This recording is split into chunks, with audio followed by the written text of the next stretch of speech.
the gathering here for faith leaders and religious actors is so critical. And particularly, it comes at the time where the G20 leaders are meeting here in Brasilia.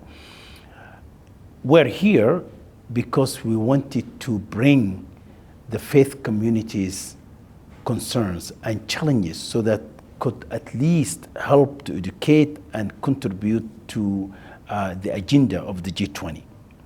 So the gathering itself is critical because it's a gathering that left no one behind. When you see the attendance of this G20 Interfaith Forum, you will see the diversity of people in the room. You will see the diversity of religions.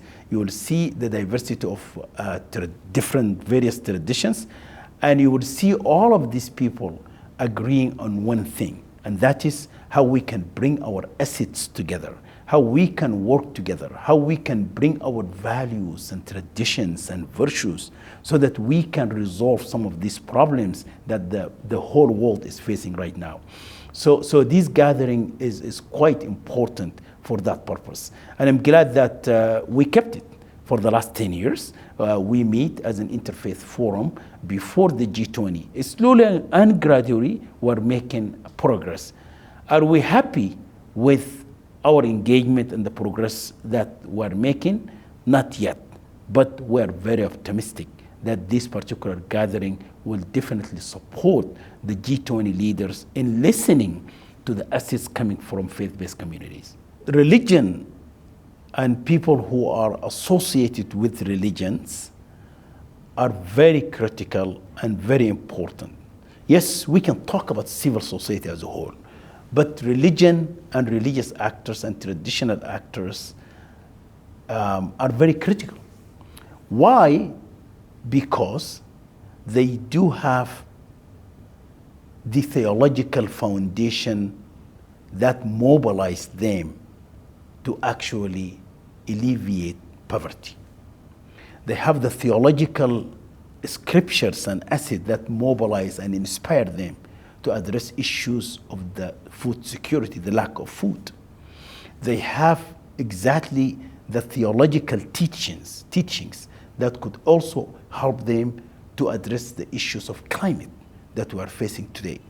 So they have all of these theological assets. And in addition to that, they have institutions that are there for thousands of years. And institutions will be there in the future as well. And those institutions that are established by religious communities and by religions are established to stay. Even if there is a political unrest or instability, those religious institutions are there to stay. And we have seen that around the world. When the political institutions are failing, the religious institutions are there to serve the community. So that's why they're very important. Can they do it alone? No.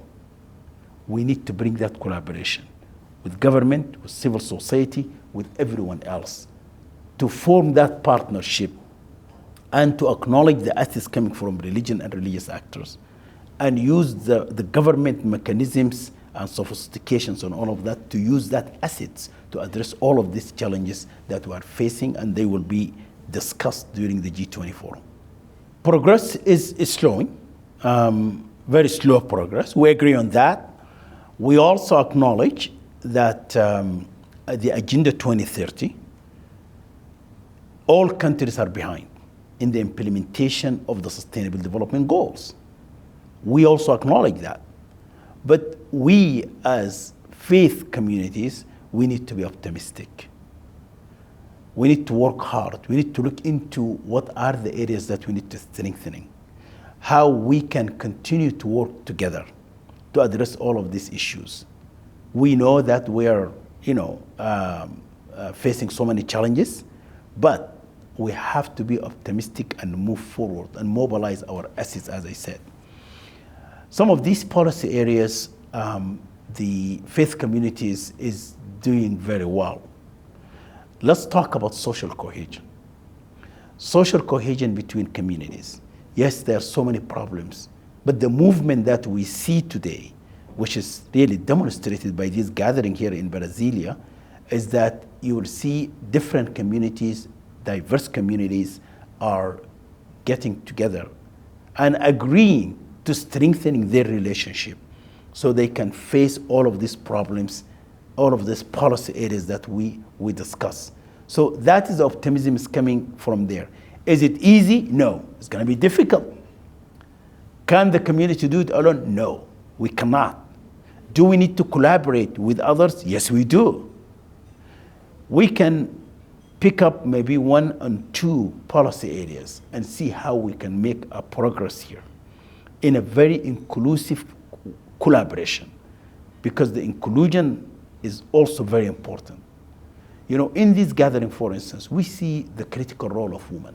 We see the critical role of youth. We see the critical role of religion and religious actors. We need to find the best way to bring everyone at the table to address those issues in close partnership with governments as well. And we have seen good examples around the world on those issues. And we need to benefit from those examples, realizing the different contexts as well. Why people come to these global forums and conferences? They come to share their experience, they come to learn, and they come to go back home with new ideas. That's the purpose of it. So when you go back home to the United States, as you were saying, go back to Utah, for instance, right? You have a new ideas that you got from here, that coming from someone from Brazil or Argentina or Kenya or Indonesia. But this idea, it sounds good. They managed to do it. They are successful. The idea is good, but it might not fit the context of Utah. So how we can customize that idea when I go back to fit my local context and to collaborate with others. And we have seen best examples of that. And particularly the community more impactful and effective when it comes to doing, social services projects together. Those social services projects is actually strengthening the social cohesion of the community.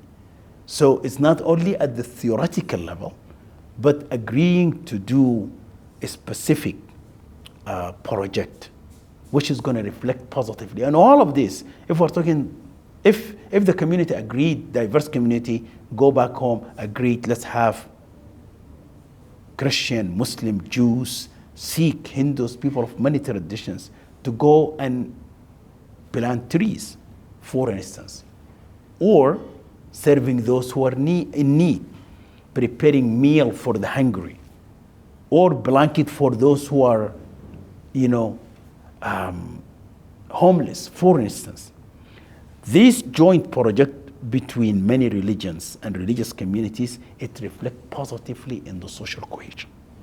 So, and we have seen that. So basically, practical, getting your hands dirty kind of work that will help in the social cohesion. And ultimately, when that happens, it's going to reflect positively in the advancement of the solution of all of these policy areas that we're discussing. Because they are commonalities. Yes. So we share commonalities. We share some of the values that, feeding the hungry, sheltering the homeless, right?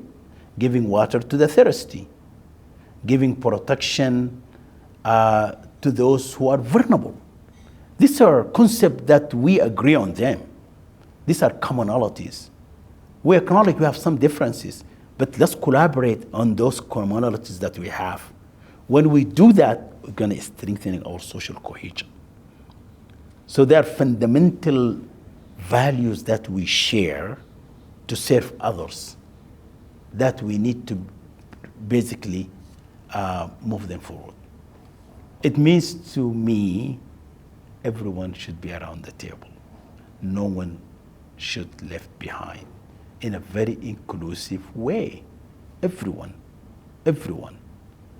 We acknowledge and we know that everyone, every tradition, every custom, every culture, indigenous communities, everyone has a role to play and has assets to contribute to resolve problems. So we should not leave anyone behind. We need everyone in the room, at the table, to resolve our issues.